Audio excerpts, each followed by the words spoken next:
The sun burned mercilessly over the city of Argos, one of the greatest strongholds of Greece.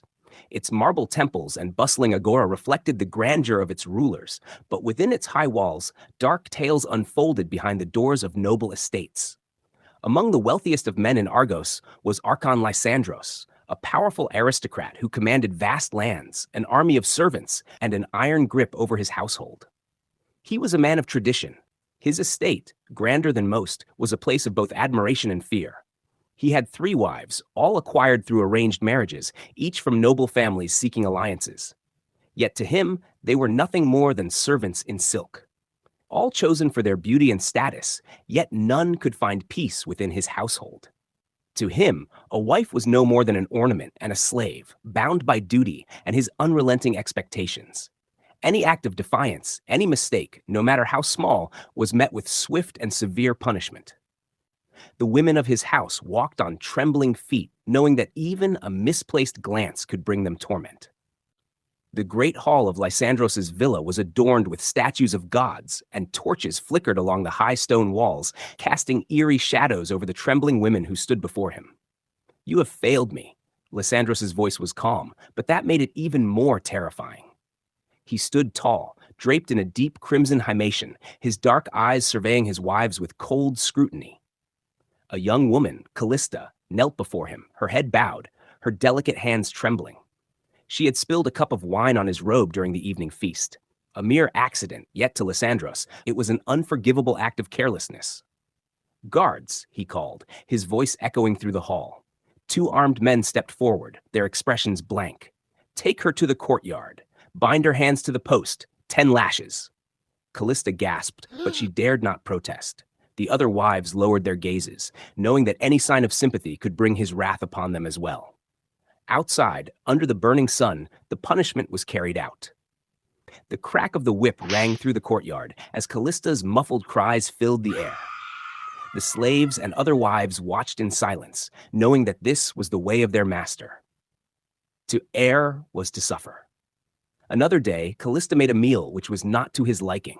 He punished her by sending her to the stream at the base of the hill, demanding she fill a woven basket with water, an impossible task. She would try desperately, only to return in failure, knowing the lash awaited her. Lysandros? He took pleasure in breaking their spirit. Not only slaves feared him, everyone in Argos feared him.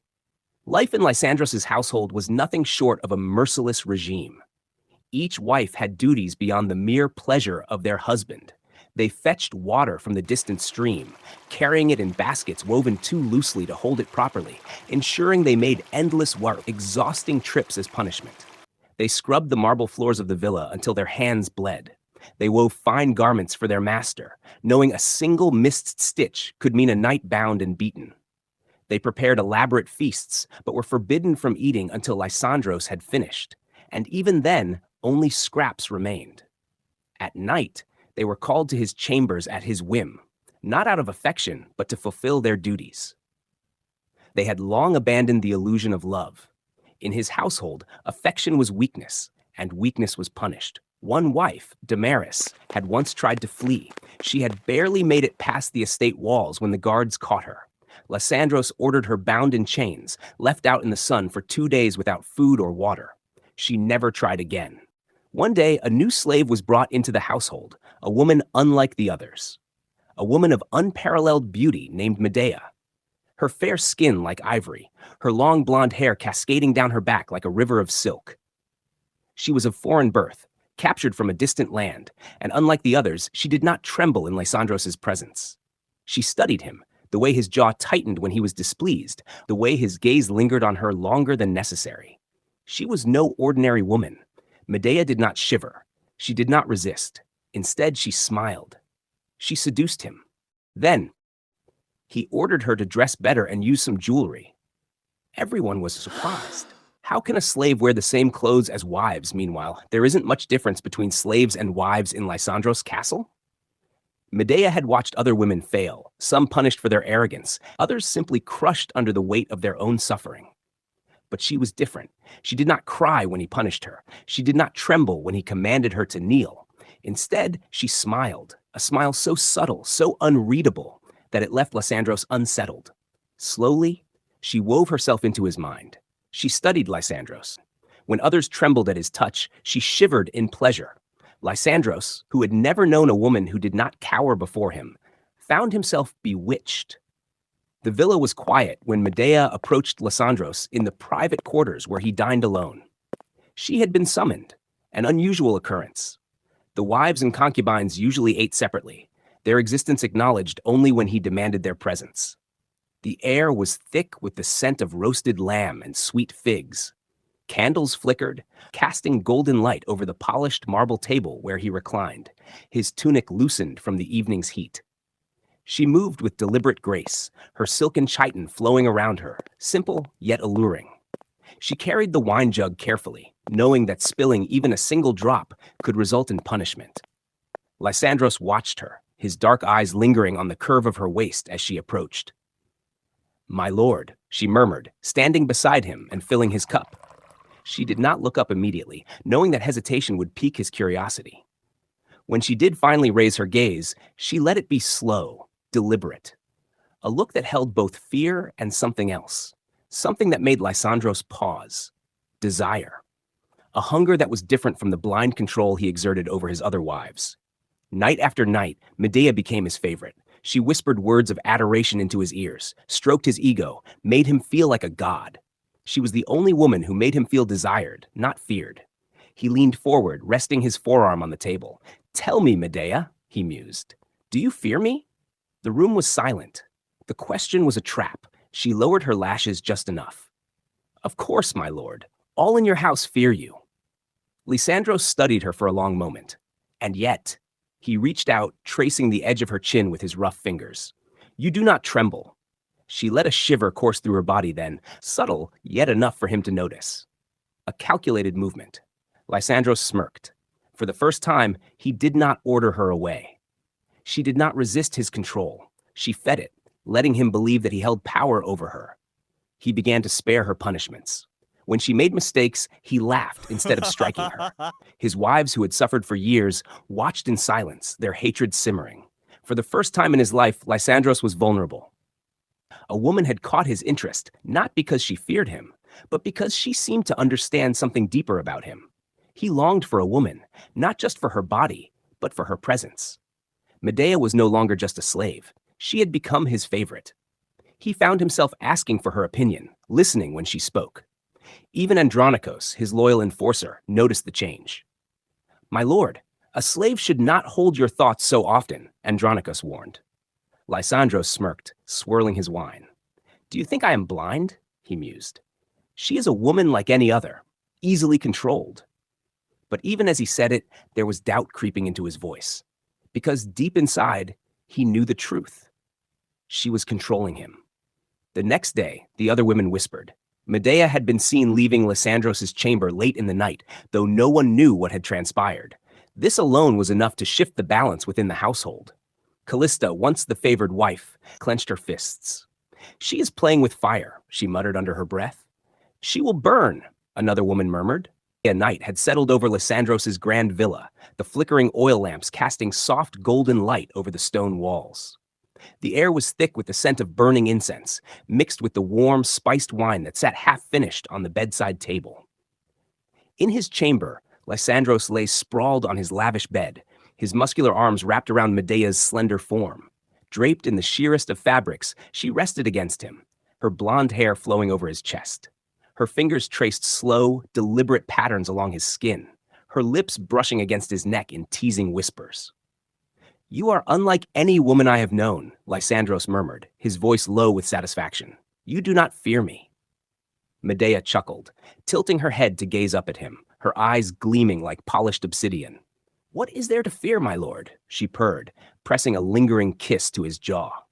"You are a man of strength, a god among mortals. It is only natural that a woman would worship you."